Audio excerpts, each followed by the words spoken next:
welcome us to the Level 2 speech entitled again, Guess Who? My Best Mentor. Good evening. Good evening. Inspirations. Where do inspirations come from? They come from everywhere. It could be a book, a magazine. It could be a friend that you had a conversation with. It could be someone you totally do not know. They are everywhere. Good evening, Toastmaster guest and our Toastmaster for the evening. Life is a journey, and it's not a destination. And they say that we are the captains of our fate and the masters of our souls. So it's important when we find an inspiration, it's not so much the inspiration as it is how we embrace it. What do we do with it? How do we forge through with it in our daily lives? I can tell you for me, change is inevitable. Truly inevitable. Here's a story I'll share with you about my experience with change. Sometimes I'm not sure whether I want to move left or right. Sometimes I'm not sure if I want to go to the store or stay home. I know there's a project that I need to do and I need to get right on it. Maybe tomorrow.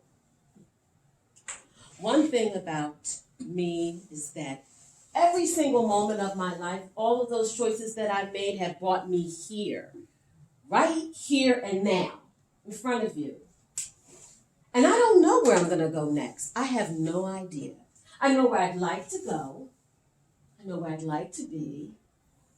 I have to will it. If you will it, it will come, right? And changes. If you want to do something new, if you want to do something different, then you have to be about change. Mentors. This whole exercise, this entire exercise of identifying who my mentor and my protege was, this was a difficult one. Because there are a lot of people in my life that I can say were a mentor. Mr. Murphy, my high school teacher, music teacher, taught me to sing my first note. And then, of course, there was Captain John O'Neill of the Police Athletic League. It was a talent troupe that I belonged to. And he inspired me to sing amongst strangers. My mom, my dad, my family, all of them have been motivating for me. They have all pushed me forward, as a mentor would. But who would I say has been my most influential mentor? Me. My mistakes have been my biggest mentors. Now, Dr. Steve Morabali, that's a quote about his biggest mistakes. He's a world-renowned public speaker, a philanthropist. He's known over 40 countries and 25 different languages. So how did he steal my quote? I'm just kidding. The key is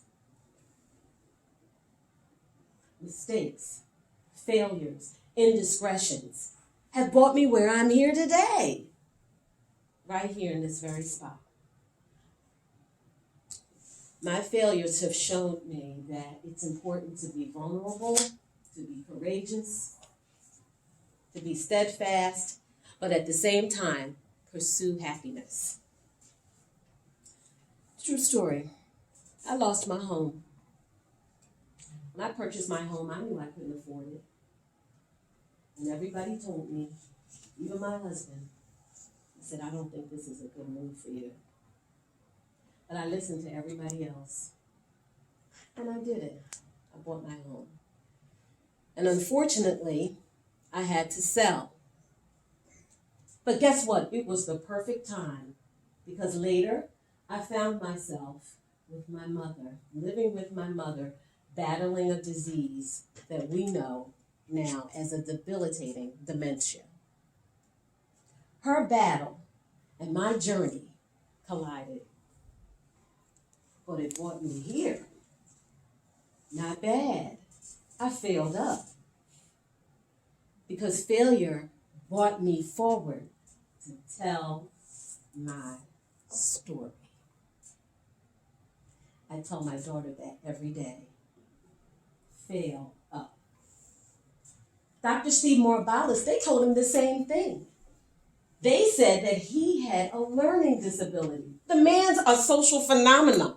Social media knows nothing but his name. He is the most quoted life-altering coach today.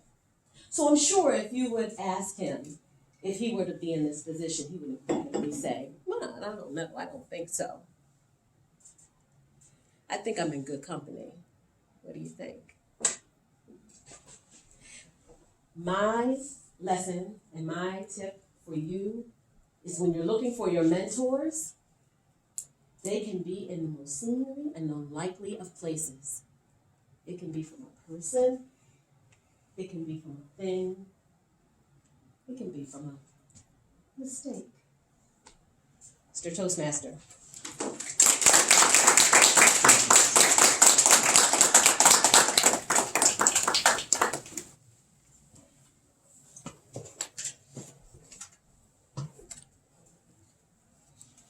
Our second speaker tonight is Deanna Skalka, presenting speech number L3, an elective in the Pathways Innovative Training